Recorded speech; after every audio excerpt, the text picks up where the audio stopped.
जाई, जुई, तगर, चमेली किंवा अन्य प्रकारचे जे काही फुलं असतात, त्या फुलाचा सुगंध केवळ हवेच्या दिशेने जात असतो. हवेच्या विरुद्ध दिशेने त्या फुलाचा सुगंध कधीही जात नाही. कारण हवेच्या दिशेने तो वाहत असतो. अगदी तशाच प्रकारे या संसारामध्ये की जो मनुष्य काया वाचा मनाने कुशल कर्म करतो, पुण्यकर्म करतो, त्या मनुष्याचा सुगंध हवेच्या दिशेने तर जातच असतो, परंतु हवेच्या विरुद्ध दिशेने सुद्धा जात असतो. सज्जनांचा शीलाचा सुगंध, सदाचाराचा, नीतिमत्तेचा सुगंध या दाही दिशेमध्ये दरवळत असतो.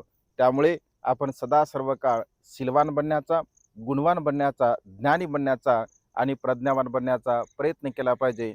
जो मनुष्य शीलवान असतो तो या जगामध्ये अजरामर बनत असतो. या जगामध्ये तो कधीही मृत्यूला प्राप्त होत नाही. नमो बुद्धाय. जय भीम.